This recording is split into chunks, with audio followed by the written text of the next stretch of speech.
नमस्कार दोस्तों, मैं संजय आपका अपने इस चैनल पर स्वागत करता हूं। तो चलिए आज के मुख्य करंट अफेयर्स देख लें।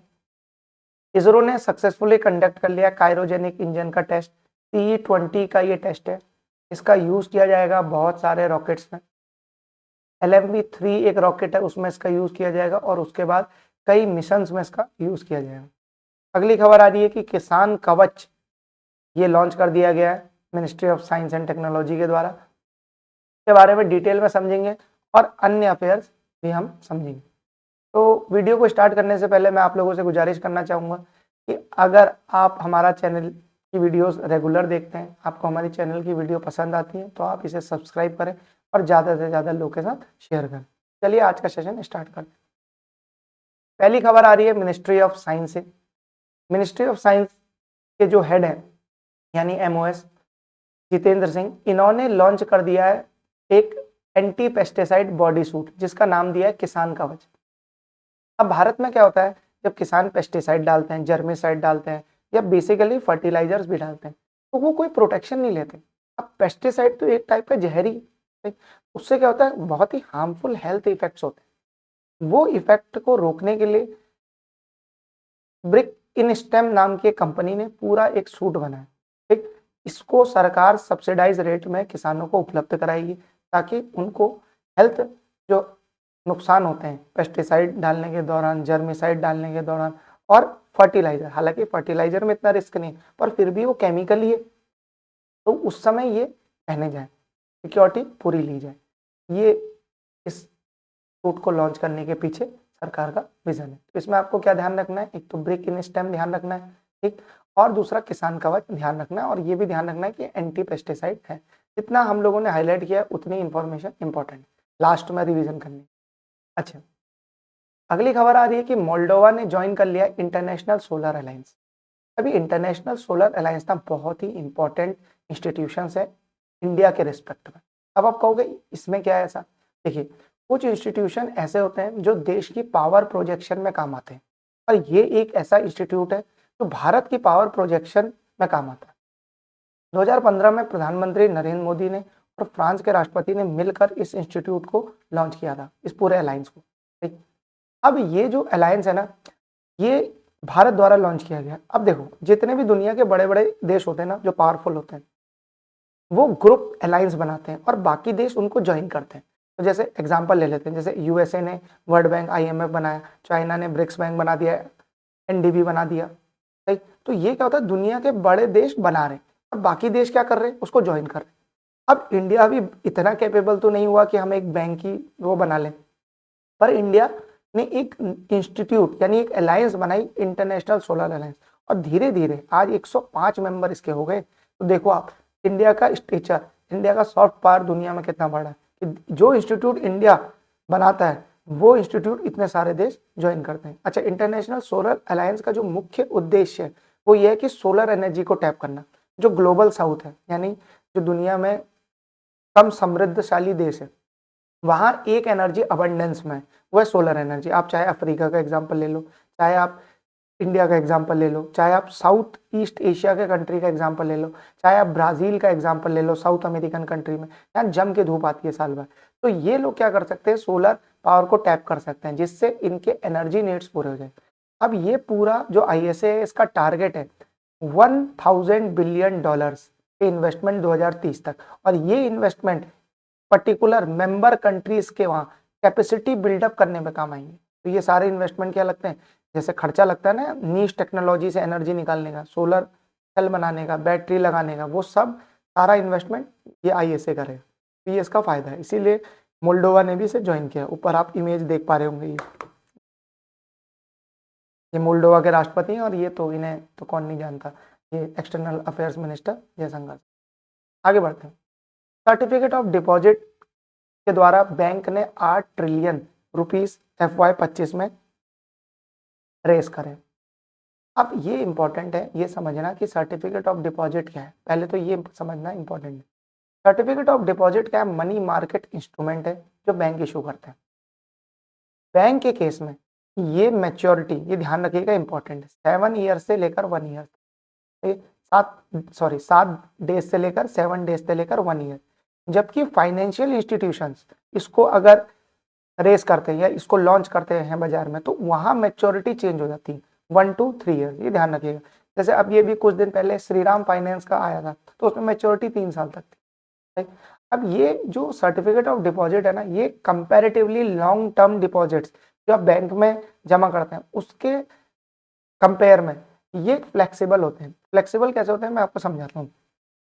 ठीक है, सर्टिफिकेट ऑफ डिपॉजिट ना वेरिएबल इंटरेस्ट रेट पर भी दिए जा सकते हैं। तो अब क्या होता है, जैसे अभी का समय रेट बिल्कुल इंटरेस्ट रेट पीक पे, अब यहाँ से इंटरेस्ट रेट घटेगा ही घटेगा, तो बैंक क्या कर देते हैं, सीडी इशू कर देते हैं। सीडी में क्या होता है कि जैसे जैसे वो इंटरेस्ट रेट घटता है तो यहाँ वेरिएबल इंटरेस्ट रेट है, ये भी इंटरेस्ट रेट घटता है। और इसमें मैच्योरिटी भी देखो 1 साल की है, तो 1 साल तक इंटरेस्ट रेट का प्रिडिक्शन करना आसान है, उतना आप दे सकते हो एवरेज बना के।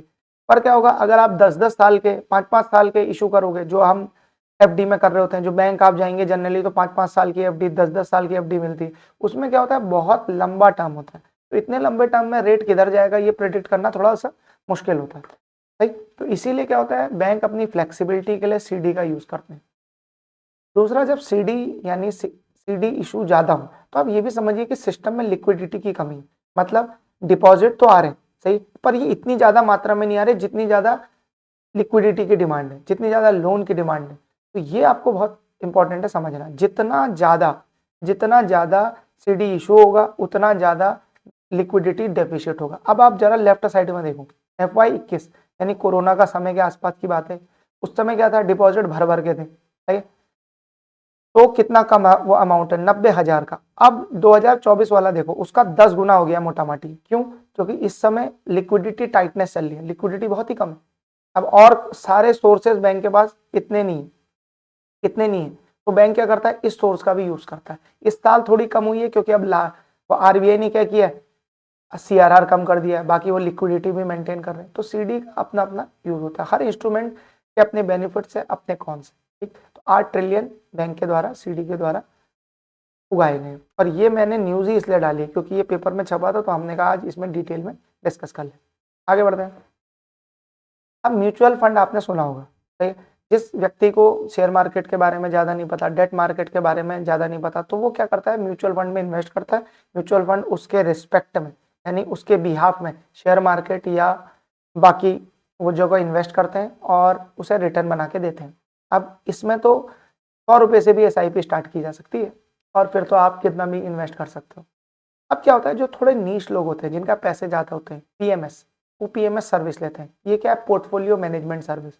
इसके लिए मिनिमम कितना रुपया चाहिए होता है, 50 लाख। तो अगर किसी का 50 लाख से ज़्यादा है, वो 50 लाख से ज़्यादा का अमाउंट इन्वेस्ट करना चाह रहा है, तो वो PMS के पास जा सकता है। PMS में म्यूचुअल फंड से क्या अंतर है, देखिए म्यूचुअल फंड में रिस्ट्रिक्शन थोड़े ज़्यादा है। जैसे मैं आपको एग्जाम्पल देता हूँ, mutual fund future and options में ट्रेड नहीं कर सकते। अब जो लोग फ्यूचर एंड ऑप्शंस में ट्रेड करते हैं उनमें क्या होता है, उनमें रिटर्न बनाने की कैपेबिलिटी ज़्यादा हो जाती है। ऑब्वियस सी बात है क्योंकि फ्यूचर एंड ऑप्शंस रिटर्न ज़्यादा देते हैं, लेकिन इसमें रिस्क भी होता है।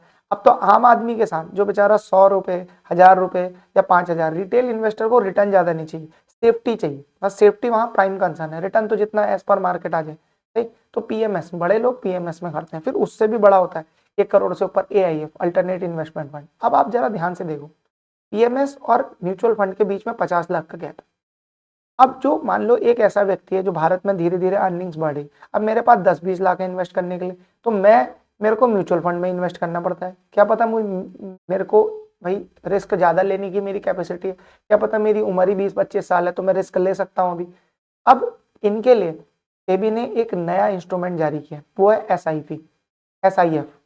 SIF है स्पेशलाइज्ड इन्वेस्टमेंट फंड, ठीक। इसमें मिनिमम 10 लाख का इन्वेस्टमेंट, राइट, मिनिमम 10 लाख का। तो एक नया एसेट क्लास क्रिएट करने की कोशिश करी जा रही है सेबी के द्वारा।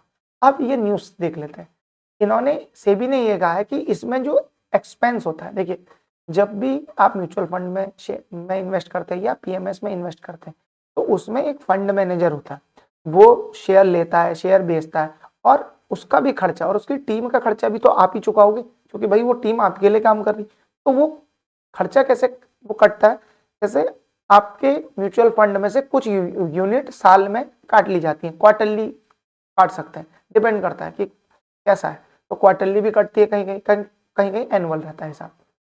तो वो यूनिट से खर्चा निकलता है, यानी उसकी सैलरी जाती है, बाकियों की सैलरी जाती है, और जो एक्सपेंस होते हैं ऑपरेटिंग एक्सपेंस वो सब जाते हैं। तो अब क्या था कि स्पेशलाइज्ड इन्वेस्टमेंट फंड का कैसे हम लोग एक्सपेंस स्ट्रक्चर बनाएंगे, तो सेबी क्या करता है, इसकी अपर लिमिट डिसाइड कर लेता है कि भाई इससे ज्यादा मत तुम खर्चा ले लेना। ये नहीं कि भैया तुमने 10 रुपए ले ली, वो नहीं, 100 रुपए बन रहे, 100 रुपए में तुमने 10 रुपए ले, एक अपर लिमिट है। तो अब ये SIF नया अभी सेबी एसेट क्लास चालू कर रही है, तो सेबी ने क्या करा, इसकी अपर लिमिट तय कर दी। अपर लिमिट कितनी है, 2.25%। और ये बिल्कुल सेम स्ट्रक्चर है किसकी तरफ, म्यूचुअल फंड की तरफ। तो इसमें सेबी ने जो एक्सपेंस रेशियो बनाया है वो PMS जैसा नहीं है, वो म्यूचुअल फंड जैसा है। ये खबर आपको ध्यान रखनी है। दूसरा आपको ये ध्यान रखना है कि SIF क्या है, ठीक, काफी डिटेल में ये सब पता होना चाहिए, हमने काफी डिटेल में इसके बारे में डिस्कस कर लिया। आगे आने वाले पेपर्स में, चाहे वो RBI ग्रेड भी हो, चाहे वो आपका UPSC हो, या चाहे बैंक के एग्जाम हो, वहां ये क्वेश्चन सीधा पूछा जा सकता है। कौन सा वाला, कि SIF क्या है, तो मिनिमम इन्वेस्टमेंट थ्रेशोल्ड कितना है, उसका जो एक्सपेंस रेशियो है वो म्यूचुअल फंड है कि म्यूचुअल फंड की तरह है कि PMS की तरह, ये सब क्वेश्चन पूछे जा सकते हैं। चलिए आगे बढ़ते हैं। अब एक और तीसरी इंपॉर्टेंट खबर है, ये भी बैंकिंग एंड फाइनेंस से रिलेटेड है। सेबी ने क्या इशू करा है, प्रोहिबिट कर दिया है, एक पूरा उन्होंने सर्कुलर इशू किया और उसमें उन्होंने प्रोहिबिट कर दिया है कि FPI को कि वो P नोट्स इशू नहीं कर सकते। पर P नोट्स, देखिए एक चीज समझ लीजिए, बहुत इंपॉर्टेंट है। P नोट्स होता क्या है, पहले ये समझ लीजिए। P नोट्स होते हैं प्रॉमिसरी नोट। कुछ लोग क्या होते हैं जो विदेश में बैठे हैं, वो भारत में इन्वेस्ट तो करना चाहते हैं पर रजिस्टर नहीं करना चाहते। तो वो क्या करते हैं, जो भारत में फॉरेन इंस्टीट्यूशन जो इन्वेस्ट करते हैं, वो एक P नोट इशू करते हैं। P नोट कैसा है, एक बॉन्ड जैसा, म्यूचुअल फंड की यूनिट जैसा। अब आपको म्यूचुअल फंड की वो यूनिट मिलती है जब आप म्यूचुअल फंड खरीदते हो। आपको क्या पता म्यूचुअल फंड ने कहाँ इन्वेस्ट किया, सही, या आपके पैसे में से कितना हिस्सा वहां इन्वेस्ट किया, सही। और आपने म्यूचुअल फंड की इन्वेस्टमेंट ले ली, क्यों ली, क्योंकि वो म्यूचुअल फंड कर रहा है जो कर रहा है, आपको इससे मतलब नहीं, आपने उसकी यूनिट ले ली, सही। मैं ये कहना चाह रहा हूँ कि आप चाहे, देखिए बहुत सारे लोग ऐसे होते हैं वो म्यूचुअल फंड में बिना ये देखे वो इन्वेस्ट कर देते हैं कि वो उनका इन्वेस्टमेंट कैसा है, कौन कौन सी कंपनियों में इन्वेस्ट कर रहे हैं। और वैसे भी at the end of the day देख के क्या फायदा है, देख के फायदा नहीं है। जैसे लार्ज कैप इन्वेस्टर है, वो इन्वेस्टमेंट है, समझिए आप। तो एक म्यूचुअल फंड आपने लिया, वो लार्ज कैप में इन्वेस्ट करता है, अभी उसका मन है ना, ये तो मैनेजर डिसाइड करेगा कि उसे डीमार्ट में इन्वेस्ट करना है कि नहीं करना है। क्या पता वो डीमार्ट से हटा दे इन्वेस्टमेंट, तो ये सब उस पर ही डिपेंड करता है। तो कई लोग देखते ही नहीं। सेम हिसाब ऐसा ही है यहाँ P नोट्स में। P नोट्स में क्या होता है, व्यक्ति को इन्वेस्ट करना है भारत में, पर वो रजिस्टर नहीं करना चाहता सेबी के थ्रू, वो रजिस्टर नहीं करना चाहता, वो एक तामझाम में नहीं फंसना चाहता। वो क्या करता है, FII P नोट्स इशू करते हैं, वो P नोट्स ले लेता है। अब जब P नोट्स इशू होते हैं, जैसे म्यूचुअल फंड की यूनिट इशू हुई, उसके नीचे बेस क्या है, जहां से इसकी वैल्यू आ रही है, बेस है आपका शेयर। शेयर का भाव बढ़ेगा तो NAV बढ़ेगी म्यूचुअल फंड में। सेम हिसाब होता है P नोट्स का। P नोट्स के नीचे जो वैल्यू है, जिससे उसकी वैल्यू डिराइव हो रही है P नोट की, वो क्या होता है, कभी कभी वो डेरिवेटिव्स होते हैं। डेरिवेटिव्स क्या है, फ्यूचर एंड ऑप्शंस, सही। तो कभी कभी क्या करते हैं वो लोग, फ्यूचर्स एंड ऑप्शंस के P नोट्स देते हैं। अब P नोट्स इसमें क्या होता है, क्विक रिटर्न देते हैं, क्योंकि फ्यूचर एंड ऑप्शन तो तेजी से बढ़ते हैं ना, उसमें तो 100% 200% रिटर्न है ऑप्शंस में, तो वहां जल्दी से रिटर्न वो लोग बना लेते हैं। कई बार P नोट्स के बेसिस, मतलब ठीक है, P नोट्स की जो वैल्यू डिराइव होती है वो हो रही होती है, वो शेयर से हो रही होती है। अब शेयर वाले वो P नोट्स बैन नहीं करें, बैन कौन से करें, जो डेरिवेटिव्स वाले, जिनका अंडरलाइंग एसेट, जो ये नीचे एसेट होता है जहां से वैल्यू डिराइव होती है, इसको कहते हैं अंडरलाइंग एसेट। तो अंडरलाइंग एसेट जिसका डेरिवेटिव्स है, वो सेबी ने बैन कर दिया। P नोट्स में हमेशा ही एक रिस्क रहता है, P नोट्स में ये रिस्क रहता है ना कि ब्लैक मनी रूट कर दिया जाता है। जैसे इंडिया में ब्लैक मनी है आपके पास, कई लोग क्या करते हैं उसको बाहर भेज देते हैं, मॉरिशस अपनी शेल कंपनियां बना के। फिर वो शेल कंपनी क्या करती हैं कि वो P नोट्स ले लेती हैं FII से, तो वो इनडायरेक्टली इंडिया में इन्वेस्ट कर देते हैं, सही। तो ऐसा एक बड़ा गेम चलता है इसमें, तो इसलिए P नोट्स के जनरली खिलाफ ही रहती है सेबी, ठीक। तो ये पूरी न्यूज है। अब इसमें भी और भी कई चीजें हैं जो आपको याद रखनी है। एक तो ODI की फुल फॉर्म याद रखनी है, ऑफशोर डेरिवेटिव वो इंस्ट्रूमेंट, इसी का नाम P नोट्स होता है, ठीक। पर ये P नोट्स का अंडरलाइंग एसेट क्या है, डेरिवेटिव से, ये ध्यान रखिएगा। दूसरा क्या होता है कि अगर किसी भी, जैसे किसी भी इक्विटी ODI, उसकी उसकी जो हिस्सेदारी है वो किसी कंपनी की, वो 50% पोजीशन वो होल्ड कर रहे हैं, सही। जैसे मान लो कि अदानी इंटरप्राइजेस है, अदानी इंटरप्राइजेस के 50% जो शेयर है वो एक ही कंपनी होल्ड करती है, एफडीआई, और उसी के पी नोट्स हैं। जैसे अभी बीच में इशू हो गया था, अदानी के भाई ने क्या करा कि वो तो बैठा है अपना बाहर, उसने क्या करा, अदानी के सारे शेयर खरीद लिए और बाहर वालों को पी नोट्स वो इशू कर दिए, वहां से ये इशू हुआ। तो एक कॉर्पोरेट ग्रुप में अगर आप उसके 50% आपका जो पूरा पोर्टफोलियो है वो किसी एक कॉर्पोरेट ग्रुप का है, तो ये फिर दिक्कत की बात है, इसमें इशू हो जाता है। ठीक, तो ये हो गई बात। अब पी नोट्स थोड़े कॉम्प्लेक्स स्ट्रक्चर है, थोड़ा कॉम्प्लेक्स इन्वेस्टमेंट है, तो ये इसमें आपको ध्यान देना पड़ता है। अच्छा, सेबी पी नोट्स के पीछे इसलिए रहती है क्योंकि एक तो देखिए ब्लैक मनी का इशू है, दूसरा ये इशू है कि दूसरा उसमें ये भी इशू आता है कि आप क्या करें, इन्वेस्टमेंट जो हमारे होते हैं, जैसे कई बार वो ऐसा होता है कि वो स्क्रूटनाइज नहीं हो पाते क्योंकि पता ही नहीं है कहाँ से इन्वेस्टमेंट आ रहा है, क्या आ रहा है, तो ये बड़ा इशू होता है। ठीक, तो ये हो गया। अच्छा, अभी जो ओडीआई की वैल्यू है वो 1.58 लाख करोड़ है, तो ये भी है, काफी बड़ा चंक है। ठीक, आगे बढ़ता, पहले तो ये बहुत ज्यादा हुआ करता था, अब तो सेबी इस पे बहुत ज्यादा स्ट्रिक्ट हो गई। अब क्या है, अगली खबर आ रही है कि जो मिनिस्टर ऑफ स्टील है, इन्होंने टेक्सोनॉमी ऑफ ग्रीन स्टील करके एक पूरा इवेंट ऑर्गेनाइज किया। अब हो क्या रहा है देखिए, समझिए ग्रीन स्टील क्या होता है, पहले ये समझ लीजिए, ये एक सीधा पेपर में आ सकता है। ग्रीन स्टील का जो कॉन्सेप्ट है वो ये है कि जब भी हम स्टील बनाते हैं ना, तो आपको ये बात पता होगी कि स्टील जब भी बनता है तो आयरन और कार्बन से बनता है। अब कार्बन एमिशन उसमें जम के होते हैं, अगर कार्बन एमिशन एक सर्टेन लिमिट से कम हो, CO2 एक सर्टेन लिमिट से कम हो, तो उसे ग्रीन स्टील कहते हैं। अब वो लिमिट कितनी है ये आपको ध्यान रखना है, 2.2 टन। ठीक, तो भारत की सरकार इस पे काम कर रही है ताकि जो स्टील बने देश में उससे कार्बन एमिशन ना बने। India one of the few countries है जहाँ पे स्टील की कैपेसिटी का एडिशन हो रहा है, और सरकार क्या चाहती है, जितना स्टील पहले और जितना स्टील आगे हो रहा है वो सब ग्रीन स्टील में कन्वर्ट हो, एमिशन कम से कम। अब स्टील को बैन तो कर नहीं सकते क्योंकि इंडिया डेवलपिंग कंट्री है, स्टील को बैन नहीं कर सकते, तो क्या कर रहे हैं, उसको उसमें जो कार्बन एमिशन की लिमिट है उसको घटा रहे हैं। आपको कार्बन एमिशन की लिमिट ध्यान रखनी है। ये पूरा कार्य जो है वो NMGS की स्कीम के तहत हो रहा है, national mission for on green steel, ये पूरा वो है। और ये जो आपको मिनिस्टर दिख रहे हैं इनका नाम है HD कुमारस्वामी, ये मिनिस्टर ऑफ स्टील। ठीक है, ये ध्यान रखिएगा, ये सिंपल सी चीज। अगला क्या है देखिए, एक फेस्टिवल होता है जिसका नाम है गधी मई। गधी मई, अब ये फेस्टिवल क्या है, ये अभी बहुत चर्चा में। आपको क्या ध्यान रखना है कि ये नेपाल में होता है, साउथ ईस्टर्न नेपाल में होता क्या है, इसमें बहुत सारे मास लेवल पर बलियां दी जाती हैं जानवरों की। तो अभी ये बहुत डिबेट में है क्योंकि क्या हो रहा है कि एक देवी है उधर, वो देवी का ही नाम है एक्चुअली, तो वो देवी को बलि देने के लिए हम लोग बहुत सारे, मतलब नेपाल में बहुत सारे लोग वो जानवरों को मारा जाता है, तो बहुत ही क्रूअल होता है ये। इसीलिए क्या हो रहा है, कई जो अपने एक्टिविस्ट हैं, सही है, जो एनिमल एक्टिविस्ट है वो इसके खिलाफ हो गए। और जो अब एक तरफ तो ये है, दूसरी तरफ क्या है, जो वहाँ के लोग हैं वो ये कह रहे हैं हम हमारा तो ये ट्रेडिशन है क्योंकि हम कितने साल से ये मना रहे हैं, तो आप हम अपने ट्रेडिशन को क्यों ना फॉलो करें, तो एक पूरी डिबेट चल रही है। तो आपको ये ध्यान रखना है, ये जो फेस्टिवल है वो नेपाल का फेस्टिवल है और ये हर 5 साल में मनाया जाता है। बेसिक इतनी जानकारी बहुत है। अगला फाइनेंस से कवर आ रही है, उसमें ये है कि RBI ने रिस्ट्रिक्शन हटा दिए एडलवाइस ग्रुप से। ठीक है, उनकी 2 कंपनियां ECL फाइनेंस और ARC, यहाँ से उन्होंने रिस्ट्रिक्शंस हटा दी। असल में क्या होता है, इनमें कुछ कमियां पाई गई थी, तो RBI ने मई 2024 में इसमें रिस्ट्रिक्शंस लगा दिए थे। उसके बाद ये जो कंपनियां हैं इनका अभी मतलब वहाँ RBI ने देखा तो अभी पाया कि करेक्टिव एक्शंस जो कंपनी ने लिए वो ठीक है, और अब ये रिस्ट्रिक्शन हटा दी है। जैसे कि आप जानते हैं कि RBI के पास ये पावर इसलिए आती है क्योंकि RBI रेगुलेटर है NBFC का, तो वो सारी NBFC को करता है, समय समय पर उन पे वो उनकी जांच करता रहता है और ये देखता रहता है कहीं लूप होल्स तो नहीं, और वो काम सही से कर रहे हैं, तो ये उसी श्रृंखला में एक स्टेप है। आगे देखते हैं कि इंडिया ने प्रमोट किया आयुष सिस्टम ग्लोबली और 5 नए देशों को वहां उन्होंने चेयर स्थापित कर दी।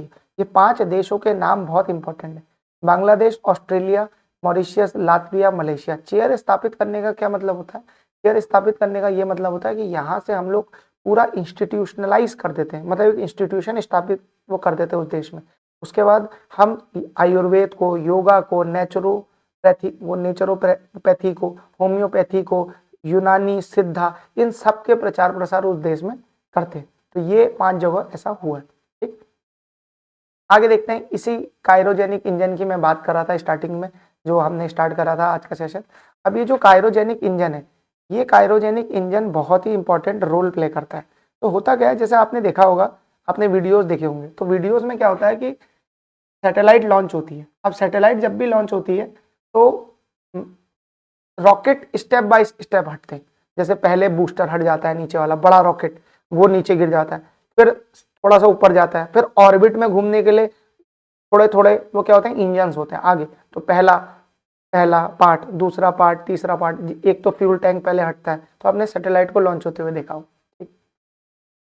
अब होता क्या है कि ये जो आपका कायरोजेनिक इंजन है, इनको कायरोजेनिक इंजन क्यों कहते हैं? क्योंकि पहली बात तो ये है, ये ऐसे इंजन होते हैं जो फ्यूल यूज कर रहे होते हैं, पर ये फ्यूल कोई नॉर्मल फ्यूल नहीं होता।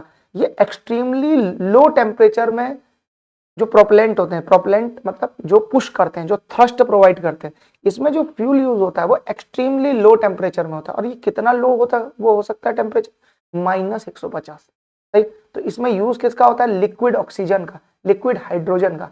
अब आपने देखा होगा, अगर आपने मूवीज देखी है मंगलयान, सही है, तो उसमें क्या होता है, आप देखो, जब वो ऑर्बिट में घूम रहा होता है तो एक ऑर्बिट से दूसरे वाले ऑर्बिट में भेजने के लिए थ्रस्ट जनरेट करना पड़ता है, तभी तो वो जाएगा दूसरे ऑर्बिट में। तो वो थ्रस्ट जो जनरेट करता है वो ये कायरोजेनिक इंजन ही करता है। अब इंडिया क्या कर रहा है? इंडिया लॉन्च करने जा रहा है, इंडिया काम कर रहा है LMB-3 में। LMB-3 क्या, ये भारत के बड़े बड़े मिशन को भेजेगा। अभी भारत के पास कोई बड़ा रॉकेट नहीं कि बड़े बड़े मिशन को वो भेज सके। हम लोगों को नहीं भेज पाते क्योंकि हमारे पास रॉकेट ही नहीं। हम बड़ी हैवी सैटेलाइट नहीं भेज पाते, वो हम टेस्ला से, वो हम सॉरी स्पेस एक्स से भेज रहे होते हैं, वो हम नासा से भेज रहे होते हैं। उसका रीजन ये, हमारे पास रॉकेट ही नहीं। तो अभी काम चल रहा है, ये वो LMB रॉकेट है। ये किस में काम आएगा? जो टॉप के, आपके ऊपर के, ठीक है, upper stage, third stage, second stage, जो सैटेलाइट के रॉकेट्स होते हैं या जो इंजन वहां लगे होते हैं, वहां ये काम आता है। ठीक, ये आप ध्यान रखिएगा। तो इससे क्या होता है, हम जो पेलोड होता है उसको डिजायर्ड ऑर्बिट्स में हम लोग रख सकते हैं, या कोई ऑर्बिट है, सही है, कोई ऑर्बिट में पेलोड है उसको रिमूव कर सकते हैं, तो वहां कायरोजेनिक इंजन का यूज होता है। तो इसका सक्सेसफुली सी लेवल टेस्ट कर लिया इसरो ने। ये हमारे इसरो के द्वारा वो किए गए टेस्ट, इसरो के मिशन, सही है, बाकी साइंस के मिशन, ये आप सारे पेपरों में आते हैं, चाहे वो बैंक का पेपर हो, चाहे वो RBI ग्रेड भी हो। तो ये बहुत इंपॉर्टेंट है, इस पर आप ध्यान रखा करिए। अच्छा, एक और टेक्नोलॉजी हुई है आई बूस्टर, मतलब टेक्नोलॉजी, एक कंपनी ने पूरा एक डिवाइस डेवलप कर दिया है, आई बूस्टर ग्रीन प्रोपल्सन सिस्टम। ये एक कंपनी है, उन्होंने ये मिल के बनाया है DRDO के साथ। अच्छा, उस कंपनी का नाम है मनास्तु स्पेस टेक्नोलॉजी प्राइवेट लिमिटेड। अब क्या हुआ है कि देखिए, भारत में पहले जो स्पेस से रिलेटेड काम होते थे वो केवल सरकारी कंपनी करती थी, पर अब क्या हो गया, जैसे पहले दुनिया में ये ट्रेंड USA से शुरू हुआ, तो स्पेस एक्स नाम की कंपनी है, इलॉन मस्क, आप जानते होंगे। अब धीरे धीरे ये भारत में भी ऐसा किया जा रहा है कि जो प्राइवेट कंपनी है उनको प्रमोट किया जा रहा है। तो DRDO ने मिलकर इस कंपनी के साथ काम किया और उन्होंने आई बूस्टर ग्रीन प्रोपल्सन सिस्टम बनाया। अच्छा, आई बूस्टर सिस्टम सैटेलाइट के लिए है। किन सैटेलाइट के लिए? जिनका वजन 100 से 500 है, और ये क्रिटिकल सैटेलाइट ऑपरेशंस में काम आते हैं। क्रिटिकल सैटेलाइट ऑपरेशंस क्या होते हैं? देखिए, सैटेलाइट को प्लांट करना पर्टिकुलर ऑर्बिट में, ऑर्बिट को रेज करना, जैसे अभी वो नीचे वाले ऑर्बिट में, लोअर अर्थ ऑर्बिट में, उसको ऊपर ले जाना। ये तीसरा क्या होता है? तीसरा डी ऑर्बिटिंग करना। ये छोटे छोटे मैन्यूवर्स जो सैटेलाइट करता है ना, उसमें ये हेल्प करे, इसलिए इसका बड़ा यूज है। अच्छा, इसमें जो पावर है, फ्यूल क्या है इसका? हाइड्रोजन पेरोक्साइड, H2O2, ये भी आप ध्यान रखिएगा। तो ये ज्यादा क्या है? सेफर है, ज्यादा इकोनॉमिकली, इन्वायरमेंटली और इकोनॉमिकली दोनों फ्रेंडली, सही, सस्ता भी होता है और इन्वायरमेंट फ्रेंडली भी। तो ये एक चीज। और अच्छा, ये पूरी टेक्नोलॉजी कॉस्ट इफेक्टिव टेक्नोलॉजी, सस्ती, सही, तो इसमें फायदा ही फायदा है। आगे बढ़ते हैं। स्पोर्ट्स से खबर आ रही है कि जसप्रीत बुमराह, काफी फेमस फास्ट बॉलर है इंडिया के, इन्होंने हाईएस्ट विकेट टेकर का जो रिकॉर्ड था कपिल देव का, वो सरपास कर लिया। अब ये भारत के हाईएस्ट विकेट टेकर हो गए टेस्ट क्रिकेट में, ऑस्ट्रेलियन सॉइल में। ये पहले रिकॉर्ड कपिल देव के पास था, उन्होंने 51 विकेट ली। अच्छा, ये पूरा जो इनके द्वारा ये फीट अचीव किया गया, ये 18 दिसंबर को आखिरी 5th टेस्ट में अचीव किया गया। ये अभी ऑस्ट्रेलिया में चल रहा है। अगली खबर देखते हैं। अगली खबर ये है कि जो राम वो टेम्पल है, अभी बना था राम टेम्पल, उसको रिकॉग्निशन मिला है सोर्ड ऑफ ऑनर का। किसके द्वारा? ब्रिटिश सेफ्टी काउंसिल के द्वारा। अच्छा, ये रिकॉग्निशन तब मिलता है जब एक्सेप्शनल सेफ्टी मेजर किसी भी कंस्ट्रक्शन को बनाने के लिए लिए जाते हैं। तो इससे क्या दिखता है? इससे भारत की कैपेबिलिटी दिखती है, भारत कितने बढ़िया स्ट्रक्चर प्रोवाइड कर सकता है, कितने बढ़िया आर्किटेक्ट और कितना बढ़िया इंफ्रास्ट्रक्चर प्रोड्यूस कर सकता है कि उसमें इतने ज्यादा सेफ्टी मेजर है कि हमको ब्रिटिश सेफ्टी काउंसिल अवार्ड कर रही है। तो ये बहुत ही मतलब भारत के लिए, जो भारत की कंस्ट्रक्शन कंपनी है, भारत के जो कंस्ट्रक्शन है उसके लिए बड़ा फायदेमंद है। तो ऐसे जैसे क्या होता है, ये कुछ ऐसा है जैसे अगर मैं आर्किटेक्ट हूँ और मैंने बहुत बढ़िया कोई डिजाइन किया है तो मेरा क्या होगा, और मुझे अवार्ड मिल गया इसका कि बेस्ट डिजाइन, तो वो भी इतने बढ़िया इंस्टीट्यूशन के द्वारा, तो क्या होता है, मैं वर्ल्ड में रिकॉग्नाइज होता हूँ। तो इंडिया की कैपेबिलिटीज रिकॉग्नाइज हो रही। तो ये देखिए, ब्रिटिश सेफ्टी वो काउंसिल द्वारा राम मंदिर को ये सोर्ड ऑफ ऑनर मिला। आपको कितना ध्यान रखना है? आपको तो बस इतना ध्यान रखना है कि सोर्ड ऑफ ऑनर क्या है। ठीक, आपको इतना ध्यान रखना है सोर्ड ऑफ ऑनर क्या है और ये किसको मिला है और ये इशू कौन करता है। तो वो कौन करता है? British safety council. ठीक, तो राम जन्मभूमि पूरा तीर्थ ट्रस्ट है, वो काफी खुश है इस पूरे अवार्ड से। आगे देखते हैं। 3 महिलाएं हैं इस फोटो में, इस पूरी स्लाइड में। आपको इन तीनों का नाम याद रखना है, ये भारत की बहुत ही इंपॉर्टेंट महिलाएं हैं तीनों। सबसे पहले जो ये आपको कॉर्नर में दिख रही हैं, ये मैडम, ठीक है, ये इन्हें एक अवार्ड मिला है। इन्हें अवार्ड क्या मिला है? इनका नाम है सूर्यबाला, सूर्यबाला, ठीक, सूर्यबाला, सूर्यबाला। इन्होंने एक नोवेल लिखी, उस नोवेल का नाम यहाँ पे वो मेंशन भी है, कौन देश को वासी, ठीक है, वेणु की डायरी। इसको मिल गया है 34th व्यास सम्मान। ठीक, तो एक तो सूर्यबाला जी का नाम ध्यान रखिएगा, ये हिंदी राइटर है। बुक का नाम ध्यान रखिएगा, कौन देश को वासी, वेणु की डायरी, और इसे सम्मान कौन सा मिला है? व्यास सम्मान। अच्छा, व्यास सम्मान, आजकल क्या होता है कि जैसे सम्मान के साथ साथ प्राइज मनी भी पूछ लिया जाता है, तो प्राइज मनी इसमें है, कैश प्राइज मनी 4 लाख रुपए। ठीक, अच्छा, इस पूरे उसमें जो स्टोरी है वो एक इंडियन यूथ की है जो यूएसए में जाके क्या क्या स्ट्रगल फेस करता है। ठीक, तो ये ध्यान रखिएगा। अगली जो आपको लेफ्ट में दिख रही है महिला, ये है किरण मजूमदार शो, मैं इनकी बात कर रहा हूँ। ये बायोकॉन की हेड है। अब इनको अवार्ड मिला है, बहुत ही प्रेस्टिजियस ये अवार्ड है, जमशेदजी टाटा अवार्ड। इनको ये अवार्ड इसलिए मिला है क्योंकि बायोकॉन आज पूरी दुनिया में लीडर है बायोटेक्नोलॉजी में। ठीक, ये बायोटेक्नोलॉजी क्या होती है? बायोटेक्नोलॉजी बहुत ही इंपॉर्टेंट होती है, ये बहुत सारे क्रिटिकल एरियाज में लगती है। ठीक, और बायोकॉन पूरी दुनिया में वर्ल्ड लीडर, और बायोकॉन को जीरो से खड़ा किया है किरण मजूमदार शॉ ने। तो ये कंपनी शेयर मार्केट में भी लिस्टेड है, बहुत ही इंडिया की इंपॉर्टेंट कंपनी। तो ये हर साल बायोटेक्नोलॉजी में कुछ बढ़ाई करती है। 1978 से ये मैडम उस कंपनी को डेवलप करने में लगी हुई है और अभी तक ये कंपनी चल रही है। इंजीन करके इनकी एक सब्सिडरी है, वो भी बहुत इंपॉर्टेंट। तो ये इनके जो अचीवमेंट्स हैं उन्हें टाटा मेमोरियल का जो ये अवार्ड देते हैं जमशेदजी टाटा वाला, उन्होंने रिकॉग्नाइज करा और उन्हें ये अवार्ड दिया। तो ये ध्यान रखिएगा, किरण मजूमदार शो, ये भी ध्यान रखिएगा, चेयरपर्सन है बायोकॉन ग्रुप की, और ये भी ध्यान रखिएगा कि इनको अवार्ड मिला है जमशेदजी टाटा अवार्ड। ठीक, 3 चीज। अब ये जो आपको कोने में महिला दिख रही है, आदिवासी महिला, इन्होंने बहुत सारे, यानी आप इमेजिन नहीं करेंगे, अपने लाइफ टाइम में 1 लाख पेड़ लगाए। ठीक, इन्हें भारत के राष्ट्रपति के द्वारा पद्मश्री भी मिला है। ये पेड़ों के बारे में इतनी जानकार है कि ये पेड़ों को देखकर ये बता देती हैं कि ये पेड़ कौन सा टाइप का है। इनको बहुत ही स्टडी है पेड़ों के प्रति। अच्छा, ये पूरे जीवन भर पेड़ों के बीच में, यानी ये आदिवासी ऑब्वियस सी बात है, तो उनका पूरा नेचर प्रकृति के बीच में ही ये रहती हैं, और इनका पूरा एक्सपर्टीज इसमें था। अब इनकी हो गई मृत्यु। इन्हें कहा जाता है ट्री गॉडेस के नाम से, ट्री गॉडेस के नाम से ये बहुत ही प्रसिद्ध है। प्रधानमंत्री नरेंद्र मोदी ने 2024 में अपना स्टार्ट किया था कैंपेन, तो कर्नाटका में भी गए थे और उन्होंने इनसे आशीर्वाद लिया था। बहुत इंपॉर्टेंट महिला, इनका नाम है तुलसी गौड़। ठीक, तो तुलसी गौड़ा, इनकी जो है अब डेथ हो गई है। तो 16 दिसंबर को इनकी डेथ हुई थी और इनके नाम, इन्हें पद्मश्री अवार्ड दिए हैं, ये भी ध्यान रखिएगा। 1 लाख ट्री इन्होंने प्लांट करे हैं, ये भी ध्यान रखिएगा। ये कर्नाटक से आती हैं, ये भी ध्यान रखिएगा, और इन्हें पद्मश्री मिला है, ये भी ध्यान रखिएगा। तो ये 3 महिलाएं बड़ी इंपॉर्टेंट। आगे आज के करंट अफेयर्स यहीं समाप्त होते हैं। जाते जाते एक सवाल मैं आप लोगों से पूछना चाहूंगा, इंडिया, फ्रांस, यूएई एक ट्राइलेटरल एक्सरसाइज कर रहे हैं अरेबियन सी में, उस ट्राइलेटरल एक्सरसाइज का क्या नाम है? ठीक, ये 3 ऑप्शन है, तो आप हमें कमेंट सेक्शन में आंसर दीजिए। Thank you very much for your time.